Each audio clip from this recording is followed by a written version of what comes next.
Assalamualaikum warahmatullahi wabarakatuh. Selamat pagi. Bagaimana keadaannya hari ini? Semoga dalam keadaan sehat walafiat. Bertemu lagi dengan saya Jehan Partini Humbris, dan hari ini saya akan membawakan materi pemrograman website. Website adalah sekumpulan halaman web yang saling terhubung dan dapat diakses di seluruh dunia selama kita terkoneksi ke jaringan. Isi dari website yaitu ada beberapa macam. Pertama, ada image. Image yaitu berupa foto-foto kita atau foto instansi atau berupa logo. Selanjutnya ada yang namanya teks. Untuk teks yaitu berisi konten dari sebuah website itu, yang berisi informasi apa yang akan disampaikan melalui website tersebut. Selanjutnya ada yang namanya audio.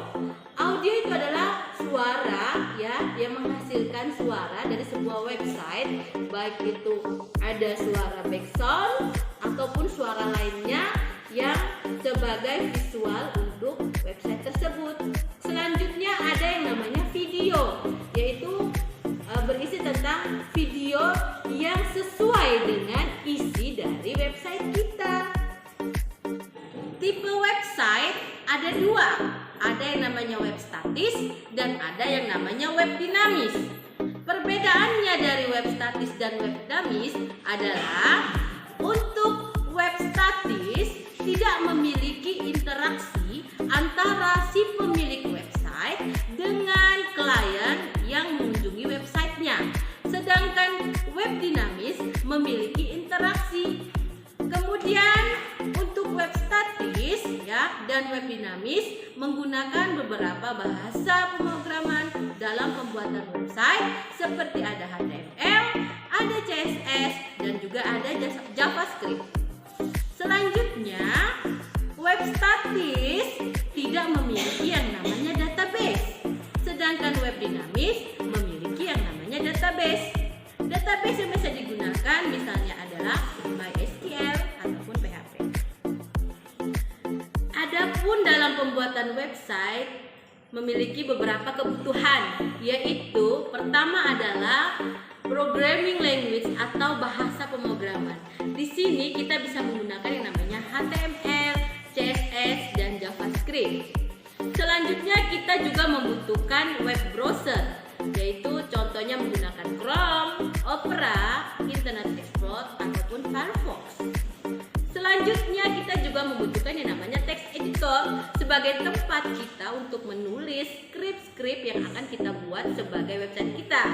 Kita bisa menggunakan yang namanya Visual Studio Code dan Sublime Text. Kebutuhan pembuatan website selanjutnya yaitu kita membutuhkan yang namanya web server, yaitu perangkat lunak yang memberikan layanan atau servis kepada klien untuk menerima request dari HTTP maupun HTTPS dari klien yang dikenal. Coba kita perhatikan gambar di sebelah. Di situ ada gambar komputer, itu adalah usernya, di mana komputer tersebut terjaring dalam jaringan internet atau network, kemudian menuju ke web server untuk mencari informasi yang dibutuhkan. Selanjutnya dari web server menuju ke database dan juga menuju ke file yang dibutuhkan oleh si user dalam mencari sebuah informasi. Selanjutnya akan ditampilkan kembali ke dalam tampilan website itu informasi yang dibutuhkan user tadi. Jadi alurnya seperti di gambar ini ya. Kebutuhan selanjutnya yaitu database. Database atau basis data adalah sekumpulan data yang dikelola sedemikian rupa berdasarkan ketentuan dan tertentu yang saling berhubungan sehingga mudah dalam pengelolaannya. Kita bisa menggunakan yang namanya database MySQL, Oracle, ataupun SQL.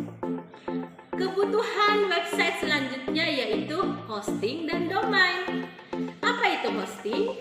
Hosting adalah layanan jasa atau penyewa tempat untuk menyimpan file atau bentuk skrip yang berada di internet. Jadi, skrip atau atau file yang kita sudah buat tadi itu harus disimpan dalam sebuah tempat yang dimana terkoneksi oleh internet. Selanjutnya yaitu adalah domain. Domain itu adalah alamat website kita. Domain itu terdiri dari dua, yaitu ada nama domain dan extension. Kita kasih contoh google.com. Nama domainnya adalah Google, sedangkan extensionnya adalah com. Baik, sekarang coba perhatikan gambar di samping. Di sini ada anatomi website. Kita ibaratkan sebagai anatomi manusia. Kita lihat HTML tadi ya, ibaratnya adalah tulang belulangnya ya, kerangkanya. Sedangkan CSS itu adalah skin atau pakaiannya agar terlihat bagus. Ibaratnya manusia kalau tanpa berpakaian tidak bagus. Selanjutnya adalah yang namanya JavaScript, yaitu adalah otaknya. Nah, ibaratnya kita manusia, kalau kita tidak punya otak maka tidak akan ada tujuannya yang baik. Begitupun juga dengan website. Jadi, si JavaScript ini akan menentukan website ini akan seperti apa. Selanjutnya ada yang namanya database. Database itu ibaratnya di manusia adalah identitasnya, hobinya, kesukaannya itu makanannya apa, serta pekerjaannya. Baik, sampai di sini dulu materi saya tentang pemrograman website. Jangan pernah berhenti belajar karena hidup tak pernah berhenti mengajarkan. Sekian dan terima kasih. Wassalamualaikum warahmatullahi wabarakatuh.